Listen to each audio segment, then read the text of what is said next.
Hello viewers, আজ আপনাদের দেখাবো যে এই বাইকটায় গিয়ার পড়ছে না, সেটা কিভাবে ঠিক করা হয়। প্রথমে আমরা এই মোবিলটা ড্রেন করে নেব, 18 নম্বর নাট থাকে। তারপরে এই যে 8 নম্বর নাটগুলো, এই যে ক্লাচের লিভারের নাটটা খুলে নিলাম প্রথমে আমি। তারপরে হলো গিয়ে এই 12 নম্বর কিকের নাটটা, সেটা খুলে নেব, কিকটা বের করে নেব। তারপরে এই 8 নম্বর নাটগুলো আছে, যে কটা আছে দেখতে পাচ্ছেন, সব কটা খুলে নেব। দেখতে পাচ্ছেন যে সব কটা খোলা হয়ে গেছে। খোলার পরে যে ক্লাচের লিভারটা আছে, এটা টান দিলেই বক্সটা বেরিয়ে আসবে। তারপর 8 নম্বরে যে নাটগুলো আছে এইগুলো খুলে নেব। খুলে নেওয়ার পরে, খুলে নেওয়া হয়ে গেছে আমার। এই স্প্রিংগুলো বের করে নিলাম।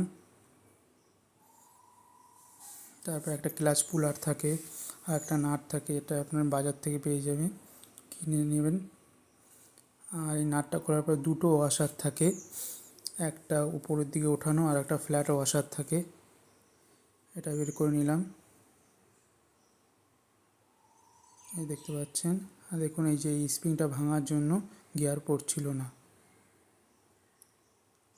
এই যে দেখতে পাচ্ছেন, এখানে স্প্রিংটা থাকে। এই যে আপনাদের ফিটিং ভিডিওটা দেখাতে পারলাম না, কাজের প্রচণ্ড চাপ ছিল। এই দেখুন, গাড়ি আমার রেডি। এই এখন নিউট্রাল হচ্ছে, গিয়ার পড়ছে। ভিডিওটি ভালো লাগলে লাইক, শেয়ার, কমেন্ট করে দেবেন।